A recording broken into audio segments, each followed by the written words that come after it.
آپ کو خبر دیں، وزیر اعلیٰ پنجاب مریم نواز کے اعزاز میں بیجنگ میں خصوصی ظہرانے کا اہتمام کیا گیا۔ کمیونسٹ پارٹی آف چائنا کے انٹرنیشنل ڈپارٹمنٹ کے حکام نے وفد کا پرتپاق خیر مقدم کیا۔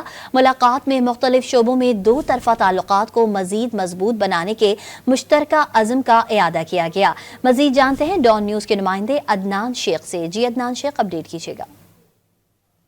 جی بالکل، وزیر اعلیٰ پنجاب نے چائنا کا دورہ کیا اور دوسرا روز ہے مشرکت جو ہے وہ گزار رہی ہے، جبکہ مریم نواز سے communist party of China international department کے مسٹر لیو جونگ نے جو ہے ملاقات کی ہے اور خیر مقدم کیا ہے۔ وزیر اعلیٰ پنجاب مریم نواز نے جو ہے دور اندیش قیادت کو سراہا ہے، جبکہ چین کی ویژنری لیڈرشپ نے چین کو عالمی سطح کے طاقت کے طور پر جو ہے ابھارنے میں رہنمائی فراہم کی ہے، جبکہ مریم نواز کا کہنا ہے کہ پاک چین تعلقات کے فروغ میں کمیونسٹ پارٹی آف چائنا کا کردار کلیدی حیثیت رکھتا ہے، جبکہ چین پاکستان کمیونٹی کی تشکیل میں عوامی سطح پر بڑھتے ہوئے جو رابطے ہیں وہ اہم کردار ادا کر رہے ہیں، جبکہ پاک چین دوستی فولاد کی طرح مضبوط اور آزمودہ ہے۔ پاک چین دوستی علاقائی اور بین الاقوامی سیاست کے نشیب و فراز سے متاثر نہ ہونے والا پائیدار تعلق ہے، اور پاک چین اسٹریٹجک پارٹنرشپ ہر موسم کے گرم و سرد سے بالاتر ہے۔ ان کا مزید کہنا تھا کہ لوکل گورننس اور دیہی ترقی کے لیے چین کے تجربات سے فائدہ اٹھانا چاہتے ہیں۔